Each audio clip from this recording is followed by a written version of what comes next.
আসসালামু আলাইকুম রহমতুল্লাহ। সুপ্রিয় শিক্ষার্থীবৃন্দ, মেকানিক্যাল ইঞ্জিনিয়ারিং চ্যানেলের পক্ষ থেকে তোমাদের সকলকে জানাচ্ছি আন্তরিক শুভেচ্ছা।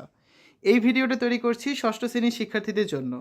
2025 সালে ষষ্ঠ শ্রেণীর গণিত বইয়ের প্রথম অধ্যায় স্বাভাবিক সংখ্যা ও ভগ্নাংশ এর 5 নম্বর পর্বে আজকে আমরা বেশ কিছু সমস্যার সমাধান করব, পাশাপাশি অনুশীলনীর প্রথম দুইটা সমস্যারও সমাধান করব। এই ভিডিওর পিন কমেন্টে প্রত্যেকটি ক্লাসের প্লেলিস্টের লিঙ্ক দেওয়া আছে, তোমাদের যার যে বিষয়ের ভিডিও দরকার খুব সহজেই তোমরা দেখে নিতে পারবে। গত ক্লাসে আমরা এই পর্যন্ত আলোচনা করেছিলাম। আজকে আমরা এই কাজটা করব প্রথমে, যেটা রয়েছে 9 নম্বর পৃষ্ঠায়। 3 বা 4 বা 5 অঙ্ক বিশিষ্ট 3 ও 9 দ্বারা বিভাজ্য সংখ্যা লেখো। দেখো, আমরা সমাধান দেখি। 3 বা 4 বা 5 অঙ্ক বিশিষ্ট কয়েকটি সংখ্যা কি হতে পারে? 126, 432, এগুলো হচ্ছে কত? 3 অঙ্ক বিশিষ্ট। 4 অঙ্ক বিশিষ্ট হতে পারে 5724, 5 অঙ্ক বিশিষ্ট হতে পারে 54621। এখন 126 এই সংখ্যাটির অঙ্কগুলো যোগফল কত হয়? 1 যোগ 2 যোগ 6, তার মানে কত? 9 হয়। তাহলে 3 গুণ 3 9 লেখা যায়, তার মানে 3 দ্বারা বিভাজ্য এটা, অর্থাৎ 126 সংখ্যাটি 3 দ্বারা বিভাজ্য। আবার 9 গুণ 1 9 লেখা যায়, তার মানে 9 দ্বারা বিভাজ্য, অর্থাৎ 126 সংখ্যাটি 9 দ্বারা বিভাজ্য। সুতরাং 126 সংখ্যাটি 3 ও 9 দ্বারা বিভাজ্য। তারপর দেখো রয়েছে 432, এই সংখ্যাটির অঙ্কগুলো যোগফল কত হবে? 4 যোগ 3 যোগ 2, তার মানে হচ্ছে 9। তাহলে 3 গুণ 3 9, যা 3 দ্বারা বিভাজ্য, অতএব 432 সংখ্যাটি 3 দ্বারা বিভাজ্য। আবার 9 একে 9, যা 9 দ্বারা বিভাজ্য, অতএব 432 সংখ্যাটি 9 দ্বারা বিভাজ্য। সুতরাং 432 সংখ্যাটি 3 ও 9 দ্বারা বিভাজ্য। তারপর রয়েছে 5724, এই সংখ্যাটির অঙ্কগুলো যোগফল কত? 5 যোগ 7 12, 12 আর 2 14, 14 আর 4 18। তাহলে 3 6 18, তার মানে 3 দ্বারা বিভাজ্য, অর্থাৎ 5724 সংখ্যাটি 3 দ্বারা বিভাজ্য। আবার 9 দুগুণে 18 হয়, যা 9 দ্বারা বিভাজ্য, তার মানে 5724 সংখ্যাটি 9 দ্বারা বিভাজ্য। সুতরাং 5724 সংখ্যাটি 3 ও 9 দ্বারা বিভাজ্য। 54621 সংখ্যাটির অঙ্কগুলো যোগফল কত? 5 যোগ 4 9, 9 আর 6 15, 15 আর 2 17, 17 আর 1 18। তাহলে 3 গুণ 6 18, যা 3 দ্বারা বিভাজ্য, অতএব 54621 সংখ্যাটি 3 দ্বারা বিভাজ্য। আবার 9 দুগুণ 18, যা 9 দ্বারা বিভাজ্য, অতএব 54621 সংখ্যাটি 9 দ্বারা বিভাজ্য। সুতরাং 54621 সংখ্যাটি 3 ও 9 দ্বারা বিভাজ্য। ঠিক আছে? বিশেষ দ্রষ্টব্য, 3 ও 9 দ্বারা বিভাজ্য এরকম অসংখ্য সংখ্যা কিন্তু রয়েছে। আমরা এখান থেকে যে কোনো 4টা লিখে তোমাদের সামনে উপস্থাপন করেছি। তোমরা চাইলে অন্য যে কোনো 4টা 3টা যে কটা খুশি লিখতে পারো, কোনো সমস্যা নেই। এগুলো লিখতে হবে এমন কোনো কথা নেই। এবার দেখবে উদাহরণ 1। জারিফ জাওয়াদকে এক অঙ্কের 6টি সংখ্যা লিখতে বলায় সে 2 0 3 8 7 ও 4 লিখল। জারিফ জাওয়াদকে 4 7 5 ড্যাশ 2 লিখে বলল এমন কিছু অঙ্ক যা ড্যাশ চিহ্নিত স্থানে বসালে প্রতি ক্ষেত্রে গঠিত সংখ্যা 3 দ্বারা বিভাজ্য হয়। ক নম্বর, জাওয়াদের লেখা সংখ্যাগুলো থেকে মৌলিক সংখ্যাগুলো আলাদা করে সংখ্যাগুলোর মৌলিক সংখ্যা হওয়ার কারণ লেখো। জাওয়াদি 6টি সংখ্যা লিখেছিল, তাই না? তাহলে জাওয়াদের লেখা অঙ্কগুলো হচ্ছে 2 0 3 8 7 ও 4। এদের মধ্যে মৌলিক সংখ্যা হচ্ছে 2 3 এবং 7। কারণ 2 সমান 2 একে 2, 3 সমান 3 একে 3, 7 সমান 7 একে 7।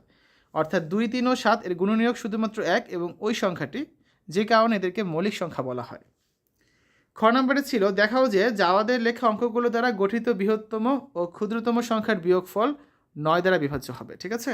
এই যে এগুলো দ্বারা, তাহলে এগুলো দ্বারা যদি গঠিত বৃহত্তম সংখ্যা লিখে আগে আমরা, তাহলে আমাদের প্রথমে লিখতে হবে কোনটা বড়, তারপর কোনটা ছোট। সবচেয়ে বড় 8, তারপর 7, তারপর 4 3 2 0। এই যে, তাহলে 2 0 3 8 7 ও 4 দ্বারা গঠিত বৃহত্তম সংখ্যাটি কত?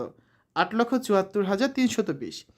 এবং ক্ষুদ্রতম সংখ্যা কত হবে? প্রথমে 0 হবে না, প্রথমে হবে 2, তারপর হবে 0, তারপর 3 4 7 8, তার মানে কত? 2,03,478। তাহলে গঠিত বৃহত্তম ও ক্ষুদ্রতম সংখ্যার বিয়োগফল কত? বড়টা বিয়োগ ছোটটা। 8,74,320 বিয়োগ 2,03,478, তার মানে কত? 6,70,842। আবার 6,70,842 সংখ্যাটির অঙ্কগুলো যোগফল দেখো কত হয়? 6 আর 7 যোগ করলে হয় 13, 13 সাথে 8 যোগ করলে হয় 21, 21 সাথে 4 যোগ করলে হয় 25, 25 আর 2 যোগ করলে হয় কত? 27। 27কে যদি 9 দ্বারা ভাগ করি কত হয়? 3 হয় না? তার মানে 9 দ্বারা বিভাজ্য। সুতরাং গঠিত বৃহত্তম ও ক্ষুদ্রতম সংখ্যার বিয়োগফল 9 দ্বারা বিভাজ্য দেখানো হলো। গ নাম্বার, খালি ঘর চিহ্নিত স্থানে কোন কোন অঙ্ক বসবে তা নির্ণয় করো। 4 7 5 খালি ঘর 2, এই ব্যবহৃত অঙ্কগুলো যোগফল কত? 4 আর 7 11, 11 আর 5 16, 16 আর 2 18, যা 3 দ্বারা বিভাজ্য। অতএব খালি ঘরের স্থানে শূন্য বসালে সংখ্যাটি 3 দ্বারা বিভাজ্য হবে। অঙ্কগুলো যোগফলের সাথে 3 যোগ করলে কত হবে? 18 যোগ 3 21। তার মানে খালি ঘরের স্থলে 3 বসালেও গঠিত সংখ্যা 3 দ্বারা বিভাজ্য হবে। একইভাবে 18 যোগ 6 24 যা 3 দ্বারা বিভাজ্য, 18 যোগ 9 27 যা 3 দ্বারা বিভাজ্য। তার মানে খালি ঘরের স্থানে কি হবে? 0 হতে পারে, 6 হতে পারে, 3 হতে পারে, 9 হতে পারে। ঠিক আছে? অতএব খালি ঘরের স্থানে 0 3 6 9 অঙ্কগুলোর যে কোনোটি বসালেই প্রতি ক্ষেত্রে গঠিত সংখ্যা 3 দ্বারা বিভাজ্য হবে। এরপর যে আমরা অনুশীলনী সমাধান করব, আজকে হচ্ছে আমরা অনুশীলনী 1.2 এর 1 এবং 2 এই দুইটা প্রশ্নের সমাধান করব। প্রথমে 1 নাম্বারটা, 30 থেকে 70-এর মধ্যে মৌলিক সংখ্যাগুলো লেখো। মৌলিক সংখ্যা কোনগুলো? যে সংখ্যাগুলোকে হচ্ছে গুণনীয়ক বের করলে 1 এবং ওই সংখ্যাটি ছাড়া আর কোনো সংখ্যা পাওয়া যায় না, সেটাই হচ্ছে কি মৌলিক সংখ্যা। 30 থেকে 70-এর মধ্যে মৌলিক সংখ্যা রয়েছে 9টি। সেগুলো কি কি? 31 37 41 43 47 53 59 61 এবং 69। এর প্রত্যেকটি সংখ্যা, যেমন 53, তুমি কি লিখতে পারো? 1 গুণ 53, ব্যাস, আর কিছু কিন্তু হবে না, কারণ এগুলো আর কোনো কিছু দ্বারা গুণ করে 53 পাওয়া যায় না। এ কারণে এই 9টা হচ্ছে 30 থেকে 70-এর মধ্যে মৌলিক সংখ্যা। ঠিক আছে? 2 নাম্বার, সহমৌলিক জোড়া নির্ণয় করো। ক নম্বরে আছে 27,54। তাহলে দেখো এখানে 27কে আমরা কি লিখতে পারি? 1 গুণ 3 গুণ 3। আবার 54কে লিখতে পারি 1 গুণ 2 গুণ 3 গুণ 3। লক্ষ্য করি 27-এর গুণনীয়কগুলো হচ্ছে 1 3 9 27, আর 54-র গুণনীয়কগুলো হচ্ছে 1 2 3 6 9 18 27 54। যারা বুঝুনি, দেখো 54কে আমরা কী লিখতে পারি? 54কে লিখতে পারি আমরা 1 গুণ 54 লেখা যায়, তারপর লেখা যায় 2 গুণ হচ্ছে 27, তারপর লেখা যায় কত? 3 গুণ 18, আরও লেখা যায় 6 গুণ 9। তাহলে এই সবগুলোই হচ্ছে কি 54-এর গুণনীয়ক। এবার দুইটার মধ্যে কী কী মিল আছে? 1 মিল আছে, 3 মিল আছে, 9 মিল আছে, 27ও মিল আছে। দেখা যাচ্ছে 27 ও 54-এর মধ্যে 1 ছাড়াও অন্য সাধারণ গুণনীয়ক 3 9 ও 27 আছে। সুতরাং 27 ও 54 সংখ্যাদ্বয় পরস্পর সহমৌলিক নয়। খ নম্বর, 63,91। এখানে 63 সমান লেখা যায় 1 গুণ 3 গুণ 3 গুণ 7, আবার 91 সমান লেখা যায় 1 গুণ 7 গুণ 13। খেয়াল করো এখানে 1 আছে, আবার এখানে 7ও কিন্তু আছে। লক্ষ্য করি 63-র গুণনীয়কগুলো হচ্ছে 1 3 7 9 21 63, আর 91-এর গুণনীয়কগুলো হচ্ছে 1 7 13 এবং 91। ঠিক আছে? দেখা যাচ্ছে 63 এবং 91-এর মধ্যে 1 ছাড়াও অন্য সাধারণ গুণনীয়ক 7 রয়েছে। সুতরাং 63 এবং 91 এই সংখ্যাদ্বয় পরস্পর কিন্তু সহমৌলিক নয়। গ নম্বরে আছে 189,210। এখানে 189কে লেখা যায় 1 গুণ 3 গুণ 3 গুণ 3 গুণ 7, আর 210কে লেখা যায় 1 গুণ 2 গুণ 3 গুণ 5 গুণ 7। লক্ষ্য করি 189-এর গুণনীয়কগুলো হচ্ছে 1 3 7 9 21 27 63 এবং 189, আর 210-এর গুণনীয়কগুলো হচ্ছে 1 2 3 5 6 7 10 14 15 21 30 35 42 70 105 210। দেখো এদের মধ্যে কী কী মিল আছে? 1 মিল আছে, সমস্যা নেই। আর কিছু মিল আছে? হ্যাঁ, 3ও মিল আছে। তারপর যদি দেখো এখানে হচ্ছে আর কোনো মিল কিন্তু খুঁজে পাবে, যে 21ও মিল আছে। তাহলে আমরা কি বলতে পারি? দেখা যাচ্ছে 189 ও 210-এর মধ্যে 1 ছাড়াও অন্য সাধারণ গুণনীয়ক 3 7 এবং 21 আছে। সুতরাং 189 এবং 210 সংখ্যাদ্বয় পরস্পর সহমৌলিক নয়। একটাও সহমৌলিক বের হয়নি এখনও। ঘ নাম্বারটা দেখো 52,97। এখানে 52কে কী লেখা যায়? 1 গুণ 2 গুণ 2 গুণ 13।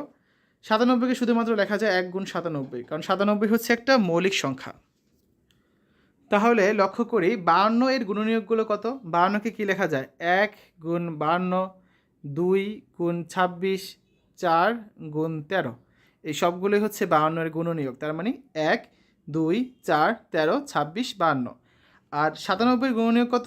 1 আর 97। এবার যদি লক্ষ্য করো দুইটার মধ্যে শুধুমাত্র কী মিল আছে? 1 মিল আছে। 1 মিল থাকলে কোনো সমস্যা নেই। আর কিছু কি মিল আছে? আর কিছু কিন্তু মিল নেই। এই যে আর কিছু যে মিল নেই, তার মানে কি এটা কিন্তু সহমৌলিকই সংখ্যার মধ্যে পড়ছে। তাহলে আমরা কি বলতে পারি? দেখা যাচ্ছে 52 ও 97-এর মধ্যে 1 ছাড়া অন্য কোনো সাধারণ গুণনীয়ক নেই। সুতরাং 52 এবং 97 সংখ্যাদ্বয় হচ্ছে পরস্পর সহমৌলিক। ঠিক আছে? কারণ এখানে শুধুমাত্র 1 মিল আছে। 1 মিল থাকলে কিছু যায় আসে না। অন্য কোনো কিছু মিল থাকলে সেটা সহমৌলিক কিন্তু হতো না, যেটা আমরা আগের 3টা অঙ্কে দেখেছি। তো আজকে আমরা 1 এবং 2 এই 2টা সমস্যার সমাধান করলাম অনুশীলনী 1.2-এর। আগামী ক্লাসে তোমাদের বইয়ের 11 পৃষ্ঠায় বাকি যে সমস্যাগুলো রয়েছে 3 4 5 6 7 এই 5টা সমস্যার সমাধান আমরা করে দেব। ঠিক আছে? শিক্ষার্থীরা, এতক্ষণ তোমরা দেখলে 2025 সালে 6ষ্ঠ শ্রেণীর গণিত বইয়ের প্রথম অধ্যায় স্বাভাবিক সংখ্যা ও ভগ্নাংশ এর 5 নম্বর পর্ব, যেখানে আমরা বেশ কিছু সমস্যার সমাধান করেছি, পাশাপাশি অনুশীলনীরও কয়েকটা সমস্যার সমাধান করেছি। এই ভিডিওর পিন কমেন্টে প্রত্যেকটি ক্লাসের প্লেলিস্টের লিঙ্ক দেওয়া আছে। তোমাদের যার যে বিষয়ের ভিডিও দরকার খুব সহজেই তোমরা এখান থেকে দেখে নিতে পারবে। আমাদের চ্যানেলের অন্যান্য ভিডিওগুলো দেখার আমন্ত্রণ জানিয়ে আজ এখানে বিদায় নিচ্ছি। আল্লাহ হাফেজ।